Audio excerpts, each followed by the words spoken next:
You spend your life trying to attract what you want: love, success, peace, freedom. But the harder you chase them, the further they seem to drift. It's not because life is cruel or because the universe ignores you. It's because, as Carl Jung understood, you cannot attract what you are not. You only meet yourself in everything you call reality. The world is not simply outside you. It is a mirror, a living reflection of your inner condition. Every relationship, every failure, every desire, every obstacle is a message from the unconscious, showing you what you truly believe, what you truly are. Jung said, "Until you make the unconscious conscious, it will direct your life and you will call it fate." So if you want to change your life, you must first meet the unseen forces shaping it from within. You don't attract love by wanting love. You attract love by becoming someone who can give and receive it without fear. You don't attract abundance by craving money. You attract abundance when your inner world no longer resonates with lack. You don't attract peace by running from chaos. You attract peace when the chaos inside you has been understood, accepted, and integrated. The principle is simple, but the path is not.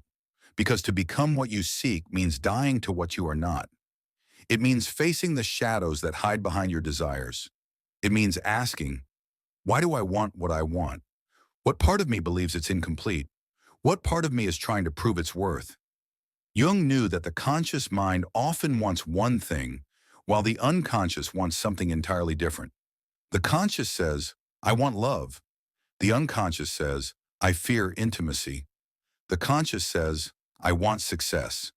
The unconscious whispers, I am not worthy.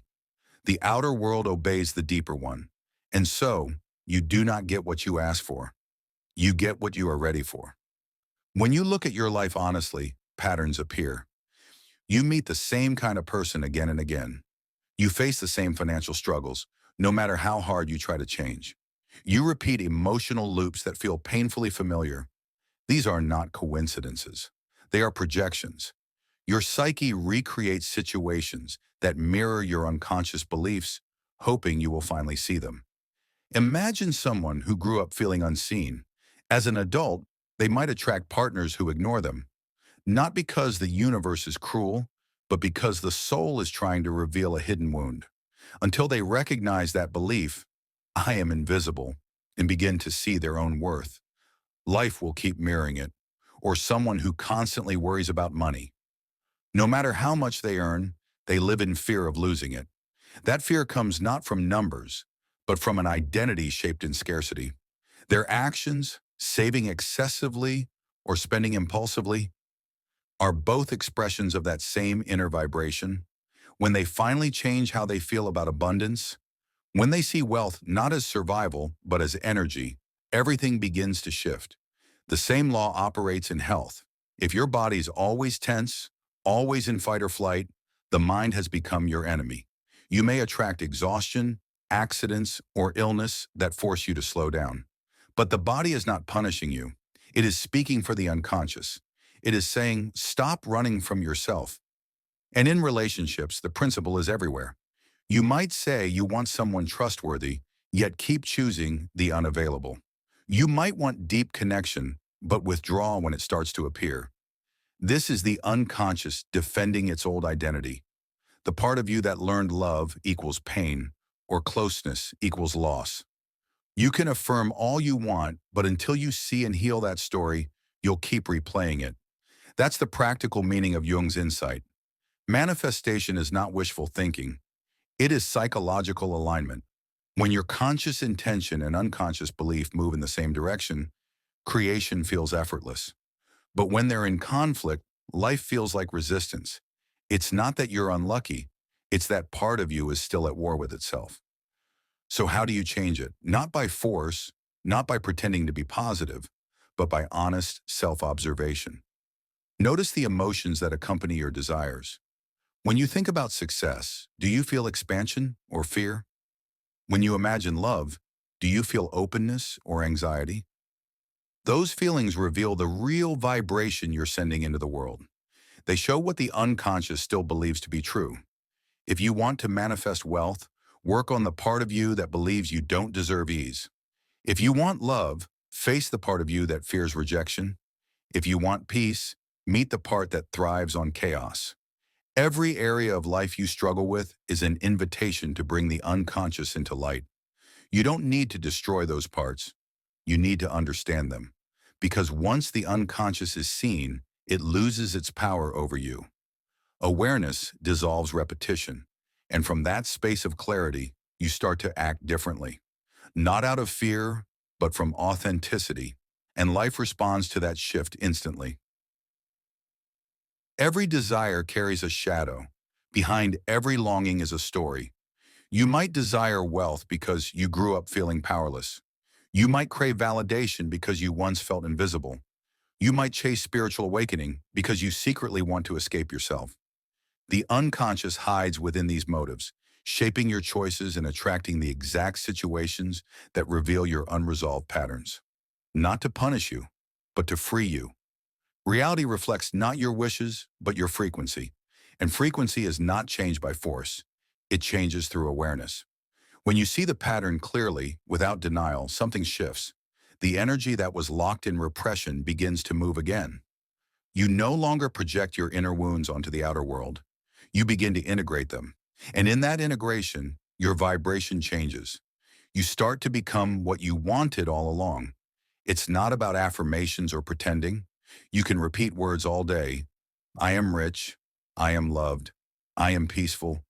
But if the unconscious still believes the opposite, the deeper current wins. Jung's work was about transforming those inner structures, not by suppressing them, but by seeing them. He said that wholeness is not achieved by cutting off a part of yourself, but by embracing it. When you bring awareness to the wounded, forgotten parts, they stop distorting your reality. They stop running your life from the shadows. Think of it like tuning an instrument. When the strings of your psyche are out of tune, the music of your life sounds chaotic. You try to change the song, move cities, change partners, chase new dreams, but the melody follows you because the sound comes from within. When you learn to tune the instrument through self-knowledge, honesty, and inner work, the whole world starts to resonate differently. Becoming what you seek is not about acting, it's about remembering. Remembering that everything you're chasing outside already exists in potential within you. Love is not found. It is uncovered. Peace is not achieved. It is remembered. Abundance is not earned. It is allowed. When the inner and outer selves begin to align, manifestation stops being an effort and becomes a natural expression of being. But the ego resists this truth. It wants control. It wants to feel like the creator of reality. It says, if I think hard enough, visualize long enough, I can have anything I desire. Yet Jung warned that the ego's will is small compared to the total psyche. The real creator is deeper, the self, the total union of conscious and unconscious. When you align with the self, creation happens through you, not from you. Desires become intuitive, effortless, organic. You move with life instead of against it. And that's when you realize something profound. You were never meant to attract what you want. You were meant to evolve into the version of yourself who naturally lives that reality. Manifestation is transformation. You cannot hold on to who you were and receive what belongs to who you are becoming. So if you want love, become love. If you want peace, embody peace. If you want abundance, live as though nothing is missing. Every thought, every emotion, every act of awareness is a seed in the unconscious. And what you plant there becomes your future. The question is never, how do I get what I want? The real question is, who must I become so that what I seek can find me? That is the essence of Jung's teaching. Reality is psychological. The outer world is only ever a mirror of the inner one.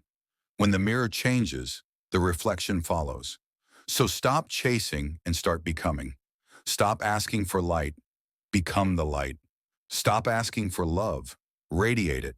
Stop asking for peace. Breathe it into being. In the stillness behind thought, the unconscious listens. And when you are ready, it answers. Not with words, but with a new life. Because you don't attract what you want. You attract what you are.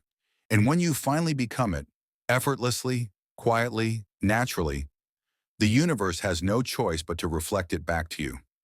Made possible through the wisdom of Carl Jung.